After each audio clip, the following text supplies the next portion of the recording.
నిండు నూరేళ్లు పిల్లా పాపలతో చల్లగా ఉండండి.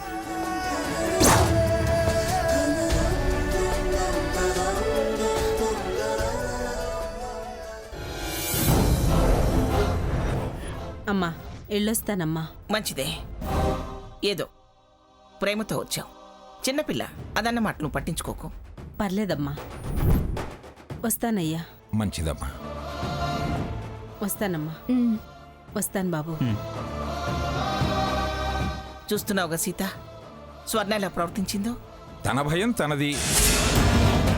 వీడిని చూసిన పిల్ల వీడి బుద్ధి తెలుసు కాబట్టి భయపడింది. తప్పేముంది? మీరు దాన్ని సమర్థించకండి.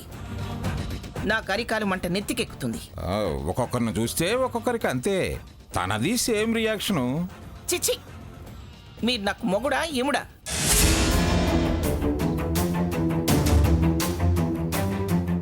దాని మాటలు అంతేగాని మీరు వెళ్ళి మీ పనులు చూసుకోండి. పోండి, వెళ్ళు, రెడీ అయిపో.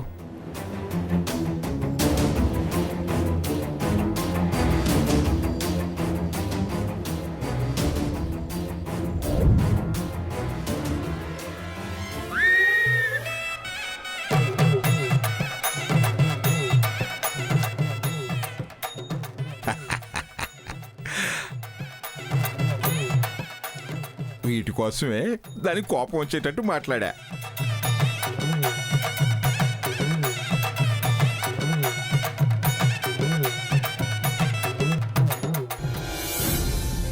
సీత, నువ్వెవరి క్షేమం కోరావో నేను వాళ్ళ క్షేమమే కోరాను. కానీ నన్ను మాత్రమే తప్పుపడుతున్నావు. తప్పు పట్టడానికి కారణం క్లియర్గా చెప్పాను. అయినా ఇంకా అదే మాట్లాడతావే? నేనెందుకు అలా చేయాల్సి వచ్చింది? దానికి కారణం నువ్వు కాదా? ఒక్కసారి ఆలోచించు. ఒక స్థాయి దాకా నేను కూడా నీలాగే ఆలోచించాను. కానీ నువ్వే సున్నితమైన హద్దు దాటావు. దాన్ని హర్ట్ అవ్వడం అంటారు. అది బయటికి చెప్పలేని ఒక బాధ. అది తెలుసుకోలేకపోవడం నీ తప్పు. నేనంత మనసు లేనివాణ్ణేం కాదు. అది కాలమే నిర్ణయిస్తుంది. తెలుసుకోగలిగినప్పుడు స్పర్ధలు తొలగిపోతాయి. అప్పుడు అదే నేను నువ్వు అనుకున్న ఆంక్షకాలంలోనూ నా క్షేమం కోరిన దానివి. ఇప్పుడెందుకిలా? క్షణం చాలు చివుక్కుమండానికి. ఎందుకు ఏంటి అంటే సమాధానం ఉండదు. నేను వివరం ఇచ్చుకుంటున్నాను కదా, పశ్చాత్తాపడుతున్నాను కదా. గ్రహించగలిగే స్థితిలో నేనిప్పుడు లేను అన్నాను కదా. నేను నీకోసమే మన మధ్య అపార్థం తొలగాలని వేడుకోవడానికే దర్గాకొచ్చాను. ఆ విషయం పశ్చాత్తాపానికి అర్థం కాదా? నేను వేరే కోరికతో వెళ్ళాను. నా ప్రార్థనలో నేనున్నాను. మరో విషయం మీద ధ్యాస పెట్టలేదు. సీత, నిష్కర్షగా మాట్లాడుతున్నావు. కొన్ని సందర్భాలు అలా మాట్లాడిస్తాయి. మనసు నొచ్చుకున్నప్పుడు అవతలి వాళ్ళ గురించి పట్టించుకోలేము. క్షమించమంటున్నాను కదా. అది క్షణిక ఆలోచన. తెలియక చేసిన పని కాదు క్షమించడానికి. అయినా క్షమించగలిగే స్థాయి నాకు లేదు. క్షమించమని అడుగుతున్నాడంటే ఆ స్థాయి ఇచ్చినప్పుడే కదా. లేదు అని నువ్వనుకుంటే ఎలా? ఇలా చర్చిస్తూ నా ప్రశాంతతని దూరం చేయాలని నిర్ణయించుకున్నావా? దూరంగా ఉండలేక. గడిచిన కాలాన్ని గుర్తు తెచ్చుకోండి. దానికి దీనికి మధ్య చాలా వ్యత్యాసం ఉంది. నేనిప్పుడు అప్పటి నీ స్థానంలో ఉన్నానని అనుకో. ప్లీజ్ సీత, మన మధ్య ఎడమొహం పెడమొహం నేను భరించలేను. నేను భరించేలా చేశారు. భరిస్తేనే నా బాధ ఏంటో నీకు అర్థమవుతుంది. సీత, వద్దు, నన్ను డిస్టర్బ్ చేయకండి. సీత,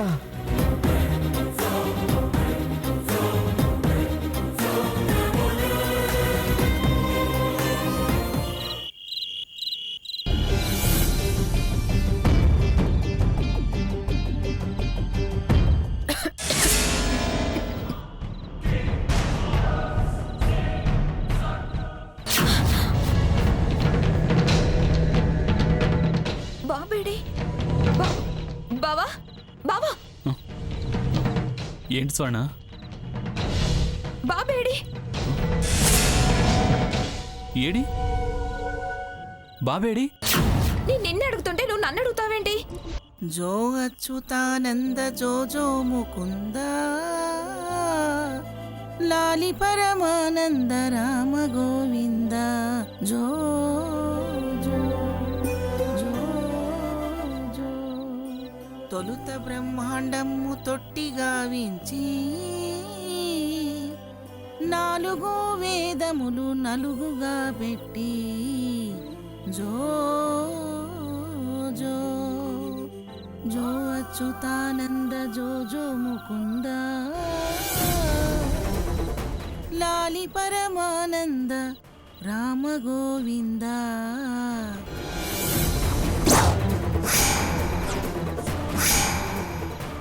జో జో. ఏ ఆగవే, ఏమైందే నీకో? ఎందుకు వాడిని అలా తీసుకుంటున్నావు? ఇది జరగకూడదని నేను రాను అని మొండికేసింది. ఎందుకు వీడిని నా దగ్గర నుంచి తెలియకుండా తీసుకొచ్చారు? తెస్తే ఏమైందే? ఏ నేను ఆడించకూడదా? జోల పడకూడదా? నేనేమన్నా కానిదాన్నే వాడికి? పిల్లల్ని పెంచడం నాకు తెలీదా? మీ పెంపకం వద్దనే కదా నేనంది. అయినా తల్లి దగ్గర ఉండాల్సిన పిల్లాన్ని ఇలా తేవడమేంటి? సోయి లేకుండా పడుకొని తల్లి దగ్గర అంటావేమిటే? అయినా పోతపాల పిల్లాడు ఎక్కడ పడుకుంటే ఏమిటి, ఎవరి దగ్గర పడుకుంటే ఏమిటి? వినవయ్య మగడా, వీడు ఎక్కడ పడుకుంటే ఏమి, ఎవరు పడుకోబెట్టుకుంటే ఏంటి అంట.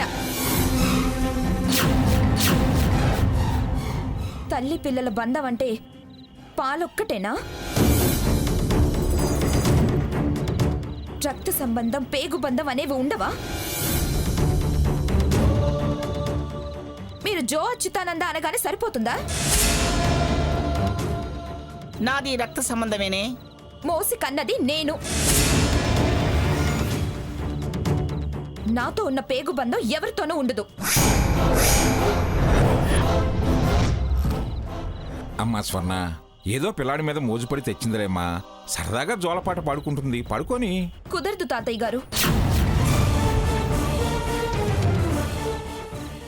అలా వాడికి నాకు చెయ్యి అడ్డం పెట్టి పోత పాలే కదా అన్నాక నా మనసుకెలా ఉంటుంది? నా భయం నిజం అవుతుందేమో అన్న భయం నన్ను భయపెడుతుంది.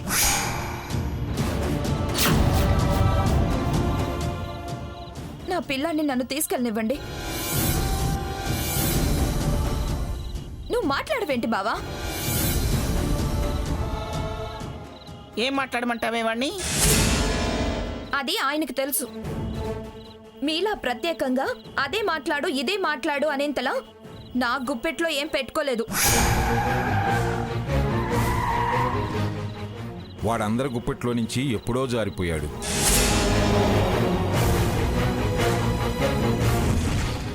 వాడి దిగజారుడితనమే ఇంతదాకా తీసుకొచ్చింది. పిల్లన్నిటివ్వండి. కుదరదే.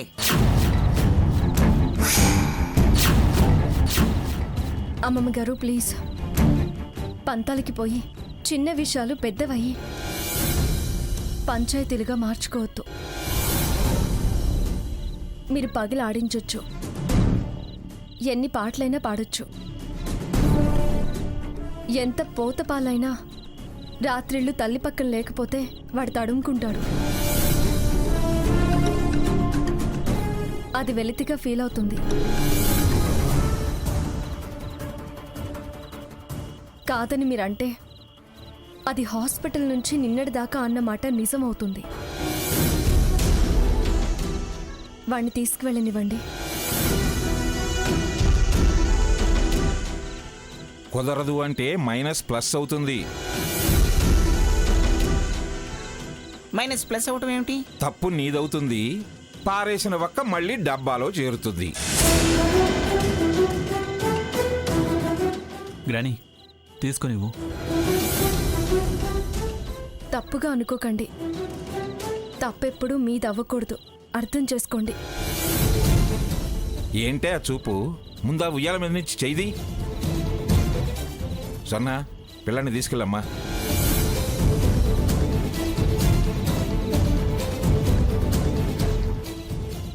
ఇంకెప్పుడు ఇలా తీసుకురావద్దు. నువ్వు సోయి తప్పి పడుకుంటే తేక తప్పదు. అంత పేగు బంధం అనే దానివి కాచుకొని చూసుకోవాలి. వదిలేవే, మాటకు మాట అనకుండా ఆగలేవా? అదనేది నే పడేదాన్నా? అనే అవకాశాన్ని నువ్వేగా ఇచ్చింది.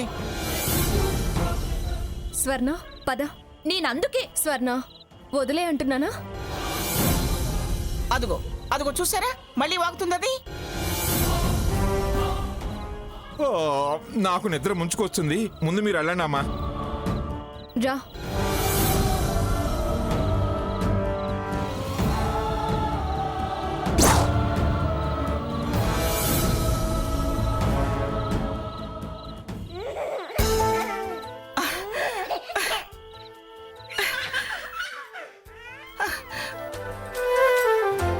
ఒక్క రోజులోనే వాడు నన్ను వదలలేకుండా ఉండిపోయాడు.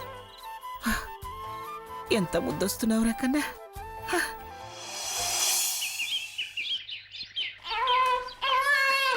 అవునన్నా పాలు తాతావా? ఓ లొల్లొల్లొల్ల. టొక్ టొక్ టొక్. లొల్లొల్లొల్ల.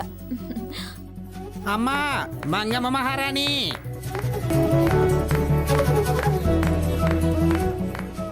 స్వర్ణ అవునన్నా. రావే, నువ్వు కూడా రా.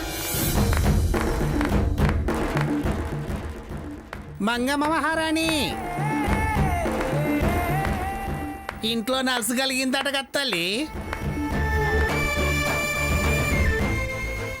మునిమనవాన్ని చూసి మురిసిపోతున్నారా? మునిమనవని మురిపంలో పడి మమ్మల్ని మర్చిపోయినవా మహారాణి? మర్చిపోతే దిష్టి తీసి వెళ్ళండి మీకు కబురేలా చేస్తానే. ఈవిడికి వీళ్లతోనూ పరిచయాలున్నాయా? ఎక్కడ తల్లి ముని మహారాజు? అదేమిటి, నా మనవరాలి చేతిలో ముత్యమల్లేవాడు మెరిసిపోతుంటే ఎక్కడా అని అడుగుతారేమిటి? ముద్దులకే మునివన్మడు ముచ్చటగా చాలా బాగున్నాడు.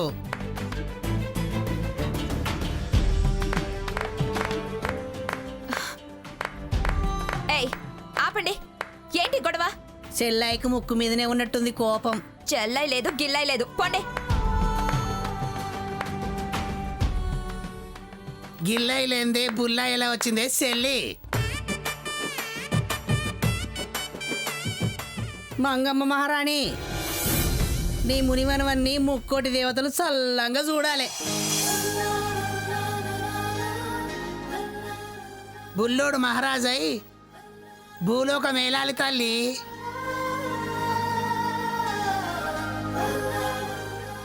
ఆపండి. వీడు మీ అరుపులకి కేకలకి దడుచుకొని గుక్క పెట్టాడు. అది గుక్కగాదే బుల్లి, దిష్టి. వీడికి పాలు పట్టాలి. పడుదుగాన్లే, దిష్టి తీస్తే పాలే కాదు మురిపాలు కూడా ఎక్కువైతాయే తల్లి.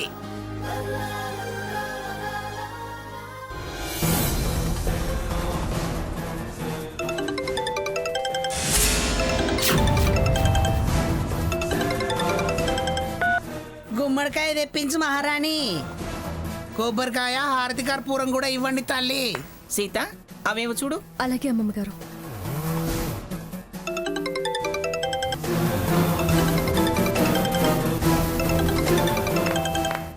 ఏమన్నా చేయించుకోండి. ఎదవ సంత చిరాకేస్తుంది.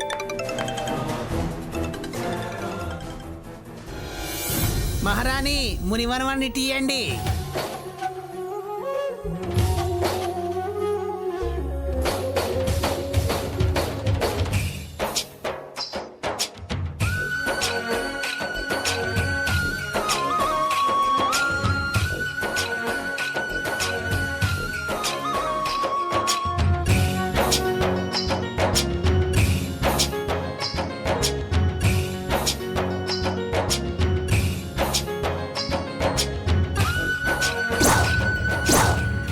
దిష్టి మస్తు తలిగింది, ఇటు ఇయ్యవే.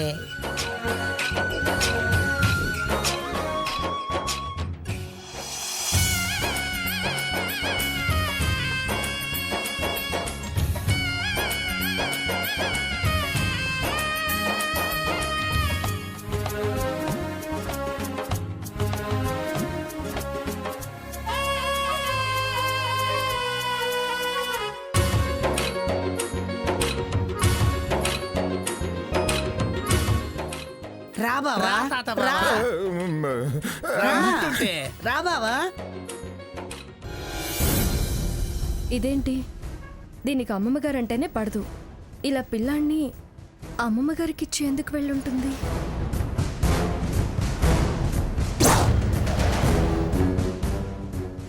అబ్బో పిల్లగాడే నెలదప్పినాడు చూడే. హలో, ఏం స్వర్ణ ఏమైంది?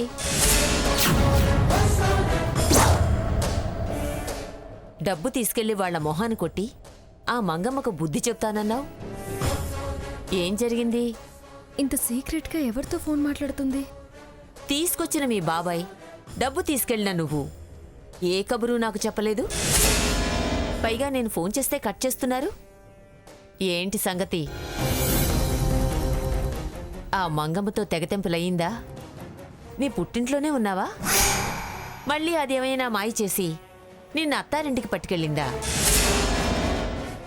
నిన్న ఫోన్ చేస్తే దాని మాట వినపడిందేమిటి? భాగీరథమ్మమ్మ గారు,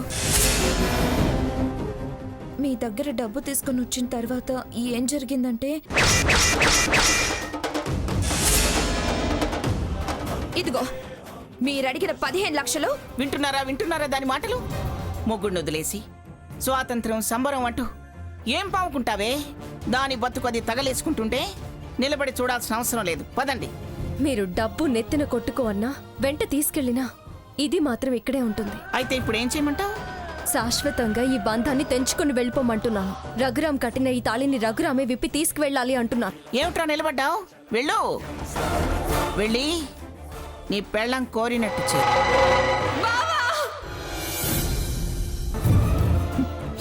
ఇప్పుడు మీకు కావాల్సిందే నేను కాపురానికి రావడమేగా.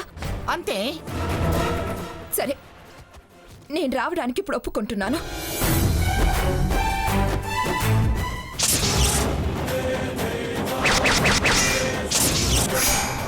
ఆ భాగీరథి దగ్గర డబ్బు తీసుకొచ్చావా?